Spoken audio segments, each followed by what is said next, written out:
नमस्कार। हमारा आज का टॉपिक है RDA।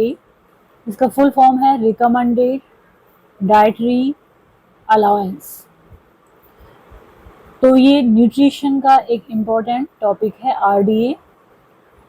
ये क्या होता है? Are the level of intake of essential nutrients consider to be adequate to meet the non nutritional need of all healthy person.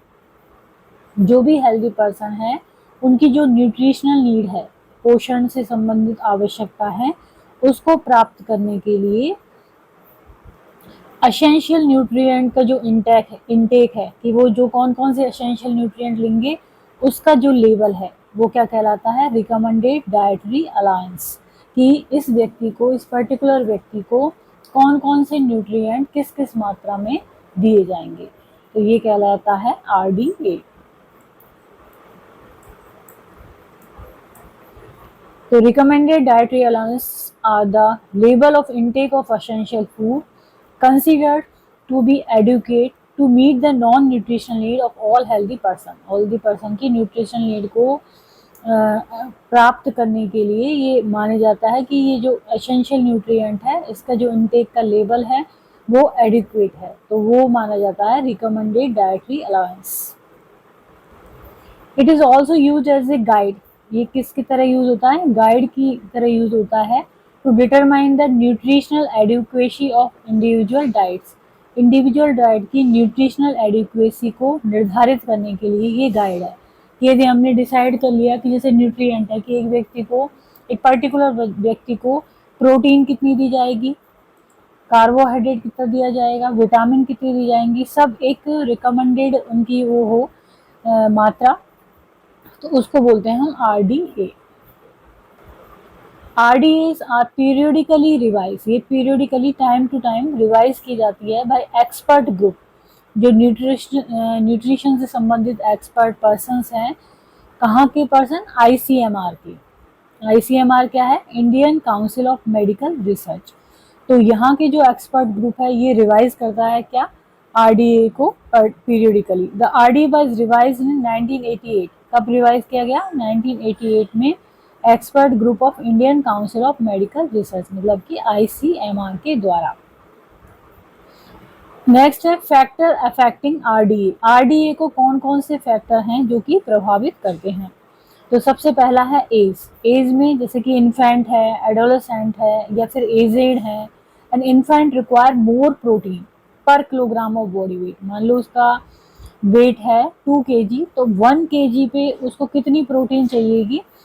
वो एक अडल्ट या एडोलेसेंस के बजाय क्या होगी? ज़्यादा होगी। Weight than adolescence since their metabolic rate is much faster than that of the adolescent. क्योंकि जो उसकी मेटाबॉलिक रेट है वो क्या हो जाती है? एडोलेसेंट से ज़्यादा हो जाती है, इसलिए उसको प्रोटीन की मात्रा ज़्यादा मिलेगी। तो कौन सा फैक्टर हुआ जो RDA को प्रभावित करता है? एज। यानी एज के अनुसार रिकमेंडेड जो भी डाइटरी अलाउंस है वो फिक्स होते हैं। देन सेक्स, मेल यह या फीमेल है। जैसे कि adolescent girl require more iron. जो एक एडोलेसेंट मतलब कि युवती बोल सकते हैं हम उसको, एडोलेसेंट गर्ल को, उसको आयरन की ज़्यादा जरूरत पड़ती है बजाय किसके? एक युवक के, एडोलेसेंट बॉय की। In order to replace iron loss during menstruation. क्योंकि हर महीने जो उसका एवरी मंथ उसका मेंस्ट्रुएशन हो रहा है, पीरियड आ रहा है, उसकी वजह से क्या हो रहा है? आयरन लॉस हो रहा है। तो एडोलेसेंट गर्ल को ज़्यादा जरूरत पड़ेगी आयरन की बजाय किसके?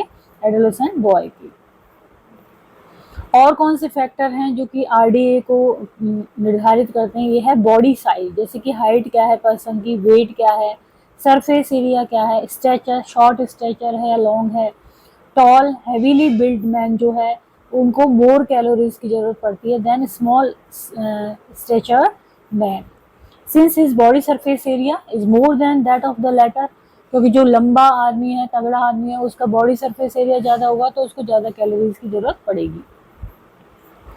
है फिजिकल स्टेट, जैसे कि भाई प्रेगनेंसी में है वुमन, लैक्टेशन में है, जो भी उसकी फिजिकल स्टेट है उसके अनुसार उसको न्यूट्रिशन की जरूरत पड़ेगी, न्यूट्रिएंट की जरूरत पड़ेगी। A pregnant woman require more nutritious food. जो प्रेग्नेंट मदर होती है उसको अपनी जो भी रिक्वायरमेंट होती है प्रेगनेंसी की उसके हिसाब से ज़्यादा न्यूट्रिशन की ज़रूरत पड़ती है। इसके अलावा उसके फीटस होता है उसके बॉम में, यूट्रस में, तो उसके पोषण की भी ज़रूरत पड़ती है, तो इसलिए ज़्यादा न्यूट्रिशियस फूड की ज़रूरत पड़ती है than ordinary adult woman, since she has to meet the additional nutritional requirement of the, क्योंकि जो प्रेग्नेंट वुमन होती है उसको अपने जो ग्रोइंग फीटस होता है उसके यूट्रस में उसकी न्यूट्रिशनल रिक्वायरमेंट, जो एडिशनल न्यूट्रिशनल रिक्वायरमेंट होती हैं उनको प्राप्त करने के लिए ज़्यादा कैलोरी की ज़रूरत पड़ती है। देन आता है टाइप ऑफ वर्क, मतलब कि हम काम कैसा कर रहे हैं। सेडेंट्री मतलब बहुत ही कम काम कर रहे हैं, मॉडरेट में कर रहे हैं, या फिर बहुत ज़्यादा हैवी वर्क कर रहे हैं। तो यदि जो सेडेंट्री वर्कर है तो उसको कम कैलोरीज की ज़रूरत पड़ेगी, क्योंकि वो कम ही कैलोरी खर्च कर रहा है, कम एनर्जी उसको लगानी पड़ रही है किसी भी काम में। Than heavy worker, heavy worker क्या है, ज़्यादा एनर्जी लगा रहा है तो उसको कैलोरी की ज़्यादा ज़रूरत पड़ेगी।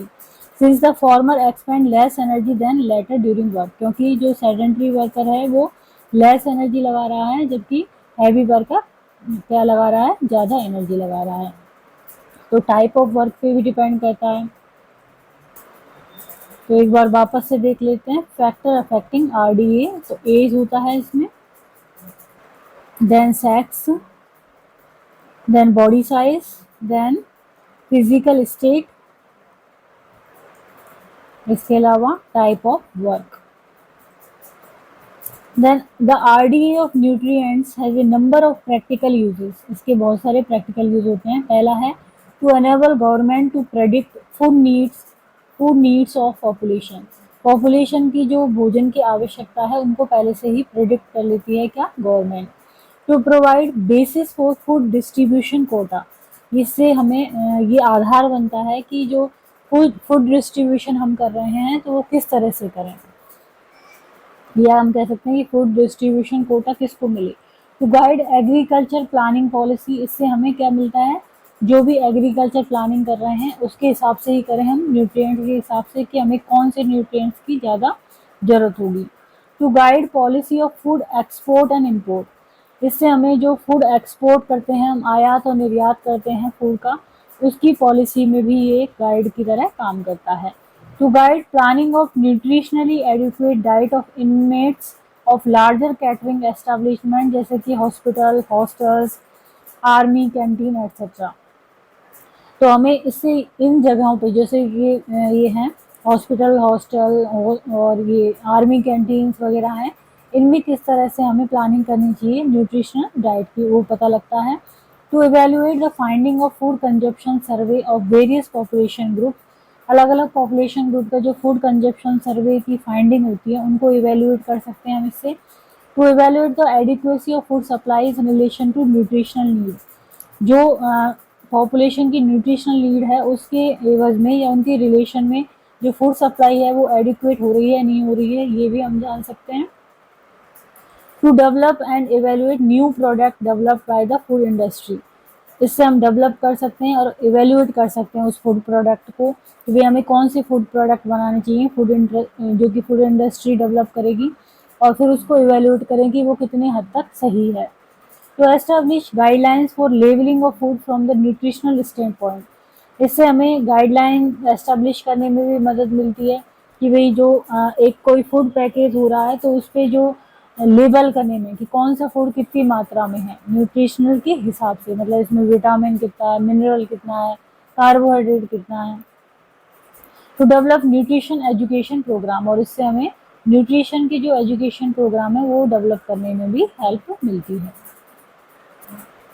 तो आज का हमारा टॉपिक था रिकमेंडेड डाइटरी अलाउंस आरडीए। यदि वीडियो आपको पसंद आता है तो इसको लाइक करें, चैनल को सब्सक्राइब करें, कमेंट करें और शेयर करें। Thank you.